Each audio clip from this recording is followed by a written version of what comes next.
கர்நாடகாவில் தமிழர் என்பதால் தனது கணவர் மீது கொலைவெறி தாக்குதல் நடத்திய கன்னட வெறியர்கள் மற்றும் அவர்களுக்கு துணை போன காவலர் மீது உரிய நடவடிக்கை எடுக்க வேண்டும் என்று தூத்துக்குடியைச் சேர்ந்த வாகன ஓட்டுநரின் மனைவி தமிழக அரசிடம் கண்ணீர் மல்க கோரிக்கை விடுத்துள்ளார். தூத்துக்குடி மாவட்டம் குரும்பூர் அருகே உள்ள ஆலடிவிளை பகுதியைச் சேர்ந்த பிரபு என்பவர் கர்நாடகாவில் உள்ள தாவணிக்கரை என்ற இடத்தில் வாகன ஓட்டுநராக பணிபுரிந்து வந்துள்ளார்.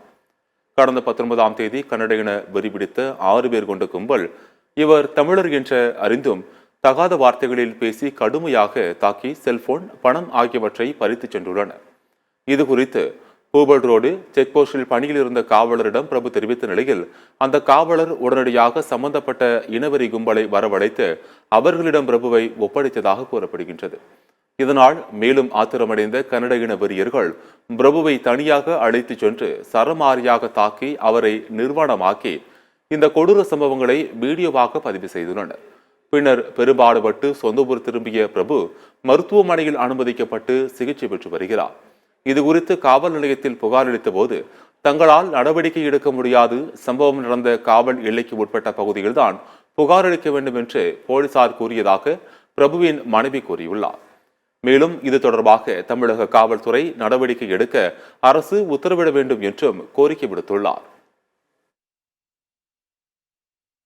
அங்கே என்னுடைய கணவர் கர்நாடகாவுக்கு வேலைக்கு போனார். ஒரு 6 மாதத்துக்கு முன்னாடி 19ஆம் தேதி அன்னைக்கு மதியம் அவர் ஃபோன் ரிப்பேர் பண்ண போன இடத்துல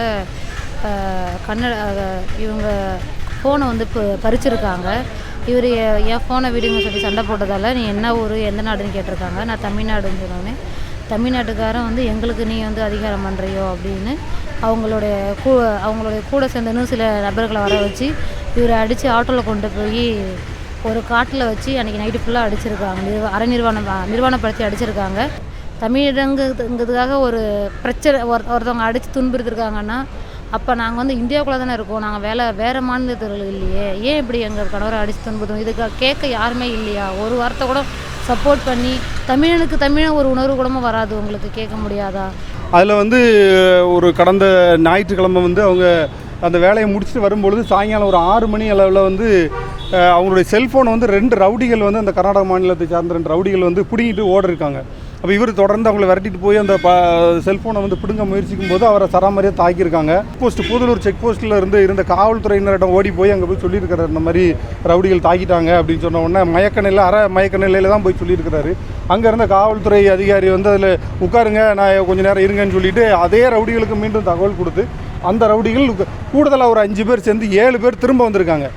இங்கே இருக்கிற தமிழர்கள் நினச்சா அப்போ கர்நாடகர்கள் நிம்மதியாக இருக்க முடியுமா? அதுதான் எங்களுடைய கேள்வி. நீங்கள் அடித்து விரட்டுறீங்க, கர்நாடகா அடிக்கிறீங்க, கேரளாவில் அடிக்கிறீங்க, எங்கே வேணாலும் தமிழர்கள் அடிக்கலாம் அப்படிங்கிற மனநிலை என்ன மாதிரியான போக்கு? அப்போ தமிழக அரசு இதில் உறுதியான நடவடிக்கை ஏன் எடுக்கிறதுக்கு தயங்குறீங்க அப்படிங்கிறதான் கேள்வி. கடுமையான நடவடிக்கை இதில் இருக்கணும். இல்லாத பட்சத்தில் இது பெரிய அளவில் நாம் தமிழர் கட்சி ஒருபோதும் இதை விட்டுட்டு நாங்கள் போகிறதா இல்லை. கடும் நடவடிக்கையில் கடுமையான போராட்டங்களில் நாங்கள் ஈடுபடுவோம்.